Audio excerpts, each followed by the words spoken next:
Hey, what's going on, True Blazer fans? It's Tori, and I'm back with another episode of Blazers Pulse. Before we jump into this episode, I've been busy preparing for a free agency live stream, which will start off a little bit before 3 p.m. on Sunday the 30th. So if you want to check out that live stream, go check out my channel, Blazers Uprise. Link will be in the description below. I'm gonna plan on doing a 5-6 hour live stream, something around there, where we cover the very start of free agency, so that should be a lot of fun.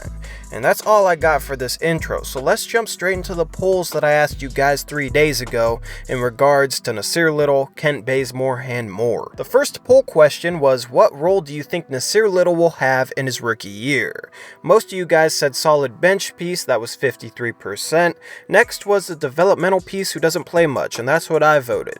With Kent Bazemore coming in, I think that we end up keeping Maurice Harkless as the starter and having Kent Bazemore as the wing off the bench along with Anthony Simons at the guard spot. I don't think we'll have minutes for Nasir Little, and we might end up trading Maurice Harkless, but that would probably be for an upgrade at the forward spot. I just don't see us having the role for him, and given Stotts' history of not really playing rookies all that much, I don't see Little playing that much, but he could be a solid bench piece. 15% of you voted token starter, like a Noah Vonleh type, and 5% of you voted for a big-time contributor and running for the Rookie of the Year award. I would love if he had a big contribution and had a chance at winning that award. If he ended up being our starting small forward and contributing well, that could take our team to the next level. Planner Escape says he has a serious opportunity to contribute immediately. The chip on his shoulder, the opportunity for minutes, this could lead him to being an all-rookie team guy. Patrick Patterson says, I think he'll start off the season with a few DNPs, but will eventually play his way into a larger role,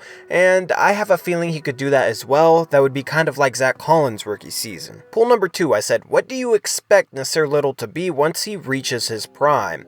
And 51% of you voted a really good starter, so in my opinion, that would be an Otto Porter Jr. type of player, and that'd be great if we could get value out of him like that, and that's honestly what I think he'll end up being. A whopping 86% of you voted a really good starter to an all-star level player. I would love for him to be an all-star. I definitely think he has a chance, but I think it's most likely he ends up as just a really good starter. But obviously, based on this poll, we're all pretty optimistic for Nasir Little. Now, jumping into the Kent Bazemore-Evan Turner trade, poll 3, I asked you to grade that trade, and 52% of you voted A- to B+, and that's also what I voted. In general, most of you liked it, as 95% of the 417 votes thought this was a B- or better. Umeza says, I think the best part of this trade is opening up some playmaking minutes for Anthony, and this trade definitely means that Anthony Simons is going to have a big role next year, and I'm really interested and curious to see how he handles it. Andrew F says, would have preferred Giannis, but this'll do, and I 100% agree. Poll question number 4, I asked you what you think Kent Bazemore's role will be next season. I voted he'll be a regular bench player getting approximately 20 minutes per game, and 50% of you voted that as well. Another 39% voted that he'll be a fringe starter getting approximately 25 minutes per game, so that's 89% of us that are in agreement that'll get somewhere between 20 and 25 minutes a game. 5% of you voted 15 minutes per game or less, and 6% of you voted that you think he'll start and average around 30 minutes per game. I could see him potentially starting if we were to try and dump Maurice Harkless' salary in order to open up the full mid-level exception for a guy like Rodney Hood. But if we dumped Harkless just to keep Rodney Hood, I could also see us selecting to start Rodney Hood at that small forward spot. So I think it's definitely most likely that he'll just be a regular bench piece, but hopefully a contributory part of our team.